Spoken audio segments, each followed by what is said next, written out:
the Microtech Tachyon 3 production model. Now, a lot of people say this knife isn't going to be worth what you pay for at retail.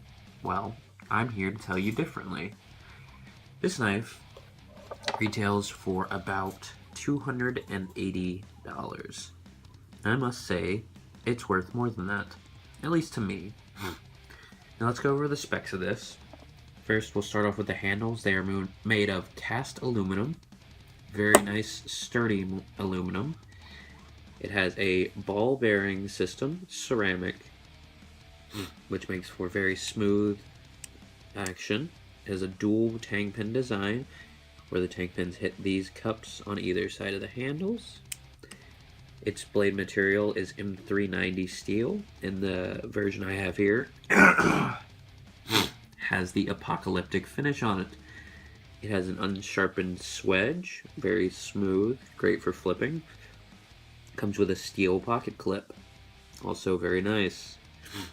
Now the hardware is proprietary, so you have to get a tool from Microtech to actually work on this knife, but usually they come with them. I got one from the first run, so I got unlucky and it didn't come with the tool. But I haven't had to work on this knife yet, seeing as it was Loctited from the factory, which is something you don't see very often. Now this knife came razor sharp.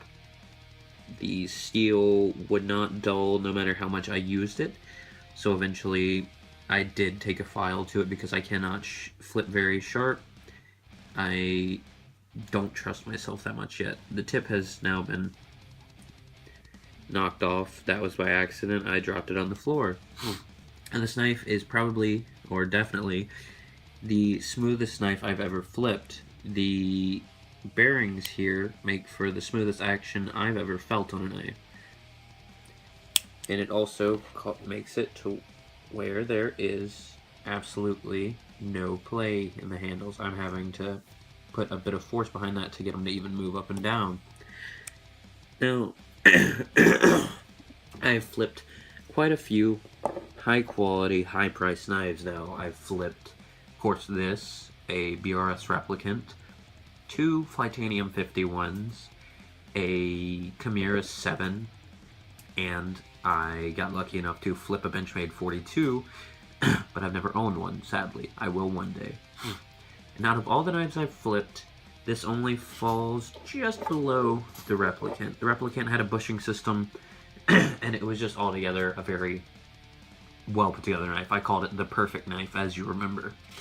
But this doesn't fall far behind it. This isn't perfect.